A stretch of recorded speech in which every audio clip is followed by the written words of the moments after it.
Brock, a familiar character for most of the Pokemon community. You either met him through the video games as your very first gym leader, or through the video... watches? Where he was a main cast member for 4 generations. Though I suppose you also could have seen him first in printed reading formats, like the various Pokemon manga. Pokemanga, is that an official term? If not, then it should be. All these adaptations have given Brock unique personalities, with the most famous, of course, being from the anime. You know, the one where he dedicated a whole song to his love of Nurse Joy and Officer Jenny. A one-woman man's what I wanna be, but there's 2 perfect girls for me. Seriously, what is with this guy? Is he okay? Why is he like this? Is it the late 90s angst? Is that it? But no, we are not here to talk about that Brock. No, we're here to talk about OG Brock from the video games on today's Rock Solid episode. Hey, this video is brought to you by Otis, the stock market for culture where you can buy and sell shares of collectibles, sneakers, and art. The values of these things fluctuate constantly, just like stocks, and so people can buy shares of them, just like stocks, and those shares also, of course, then fluctuate in value, just like stocks, except it's tangible. I own a couple stocks of this Gem Mint 1999 first edition holographic Blastoise Pokemon card, because Blastoise is my favorite Gen 1 starter. This card on its own has a market cap of $47,500. That's a bit too rich for my blood, which is why I used Otis to buy a couple shares of it. Just like that. They've got loads of cool stuff on here, like the genesis of esports, the Nintendo World Championships NES cartridge, art by Banksy, a near mint original #1 TMNT comic, sports cards and sneakers galore. There's also a Venusaur, but like, who stands Venusaur? It's a frog with a leaf on it. Not me, but I guess you could. So if investing in real high-valued collectibles sounds like something you would be interested in, then be sure to check out Otis with the link at the top of the description to learn more and get your first share free when you fund your account. Terms apply. Now, I know what some of you may be thinking when it comes to video game Brock. That's just a stupid boulder! And normally, you'd be right. The Pokemon games don't have the best track record of consistently portraying some of its characters as people. It wasn't even until the Hoenn games that we actually see gym leaders doing things other than being gym leaders, with Roxanne being a teacher at the local trainer's school. However, there are some gym leaders who do exhibit bits of personality when you examine them more closely.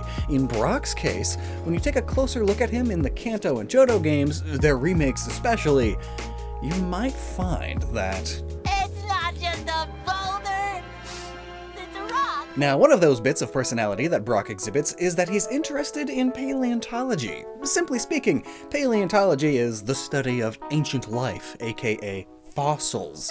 And this is both told and shown to us. In Pokemon Fire Red and Leaf Green, there was an item the player is given called the Fame Checker, a device that records information on famous people, but mostly gym leaders. Yeah, I forgot about it too, don't worry. One particular Fame Checker entry is from an NPC at Mount Moon who says, "Hi, I'm excavating fossils here under Mount Moon. Sometimes Brock from the Pewter City Gym lends me a hand." This is further supported when you look at Brock's team from the Johto games, where he does have fossil Pokemon included, such as Amistar and Kabutops. In Heart Gold and Soul Silver, when you rematch him at the Fighting Dojo, he includes another fossil Pokemon, Rampardos.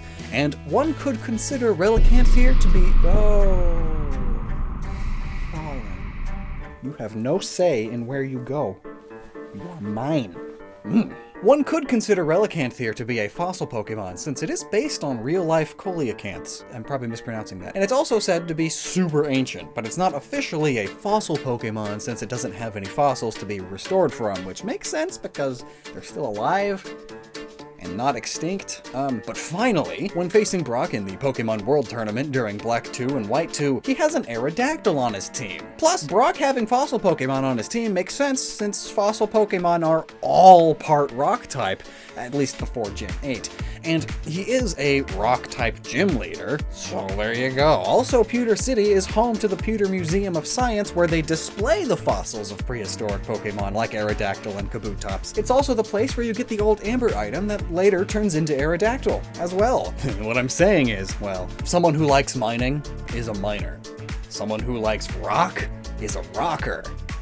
And Brock is not only rock hard, he's also a boner. And there is another B word for Brock.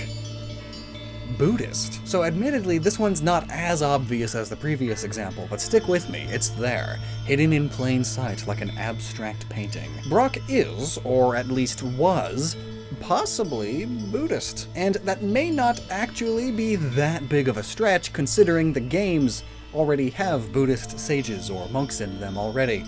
Prayer beads, robes, and all. Now, for those who are not familiar, Buddhism is a religion, the fourth largest in fact, and it is practiced mainly in Asia, and just like with any religion, it is vast and very complicated, and is interpreted in so many different ways, but to grossly simplify it, it is a practice where one's life goal is to achieve nirvana, or enlightenment, by following the teachings of Buddha, the central figure and originator of the religion. These teachings could involve removing oneself from worldly attachments, since they cause suffering, in order to reach nirvana. Brock does appear shirtless and ripped, very fit, thin fit, which is also common for certain Buddhists who train both body and spirit. Now, if this is beginning to sound somewhat familiar, it's because this was the inspiration for the Jedi Order in the Star Wars franchise. Of course, though, Buddhism is interpreted in many different ways and has produced different kinds of Buddhism found all over the world. But the one we're going to be focusing on specifically is Zen Buddhism. Zen is a Japanese word that is derived from this Chinese word,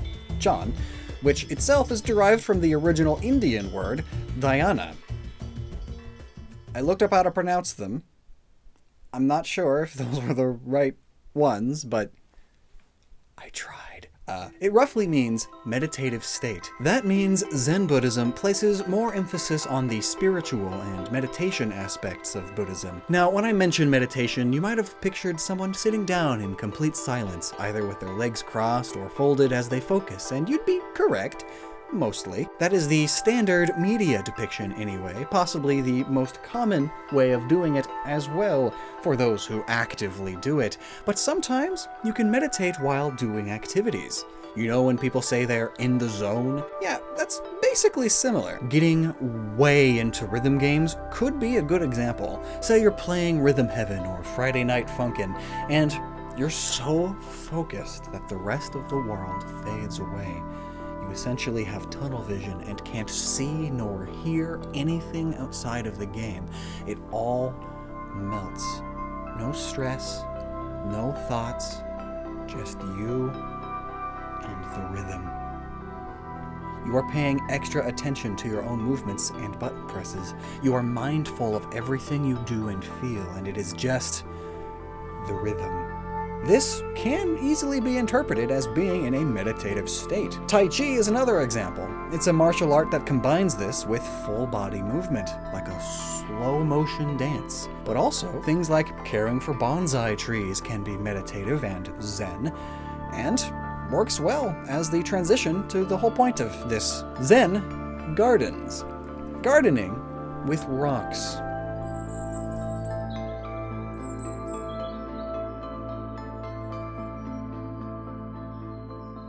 Japanese rock gardens, or Zen gardens, are a miniature, stylized landscapes that are composed of an arrangement of rocks, sand, and gravel, and can also incorporate water features, moss, pruned trees, and other natural elements. These gardens are created to imitate the essence of nature, rather than mimic nature's actual appearance. Zen gardens are meant to be seen while seated from a single viewpoint, outside of the garden, like from a porch, or an awning on a higher floor, or perhaps even higher, from, say, a bird's eye view, top down, like the viewpoint of the older Pokémon games. Which means, now we're circling back to our boy, Brock. Take a gander at the design of Brock's gym from Gen 1 and 2.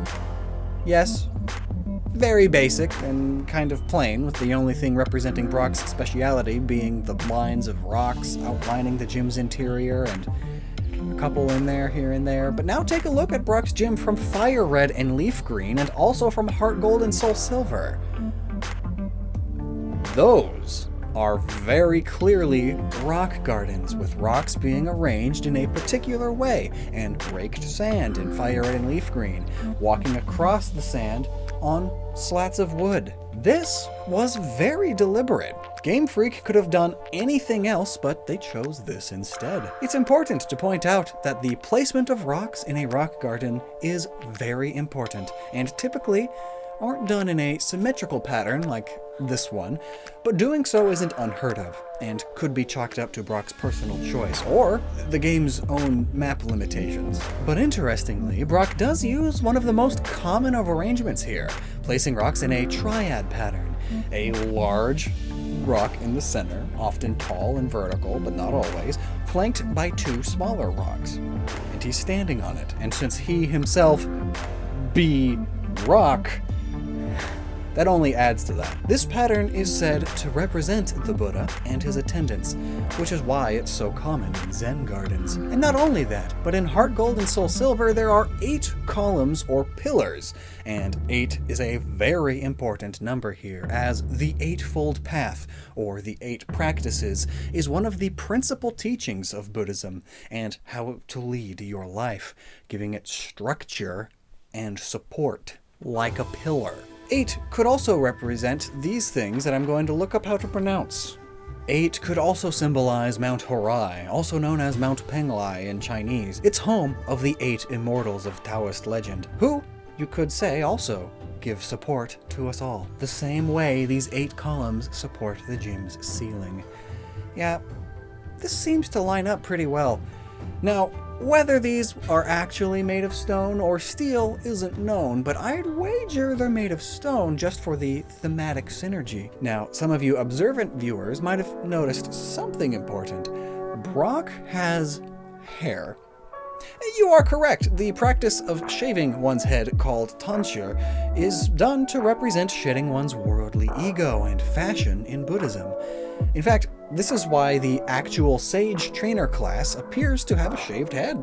So then, why does Brock have hair if he's supposed to be Buddhist? Well, a few possibilities. It's possible that Brock could be a former monk and still practices in some form without shaving his head, or he could be a casual practitioner. Shaving his head is something he chooses not to do, symbolizing that he still has worldly attachments, and thus has a long way to go in his spiritual journey. You just don't wanna. I mean, I wouldn't wanna either. But actually, I know a handful of Buddhists, and none of them shave their heads either. Religion is complex, and rules and norms change a lot, from sect to sect, and even from person to person. Perfect example, compare evangelicals to the Bible's teaching. They couldn't be further apart. So in conclusion, Game Brock is actually pretty cool too. Well, either that, or I could just be reading way too much into it. That's very possible, but what do you think? Do you like this subtle peek into Brock's character from the games? Do you prefer his personality from the anime? Let me know down below, and also, what other gym leaders do you think have a lot of stuff hidden under the covers? Like Brock, while dreaming. Thanks for watching, and until next time, never stop using your noggin.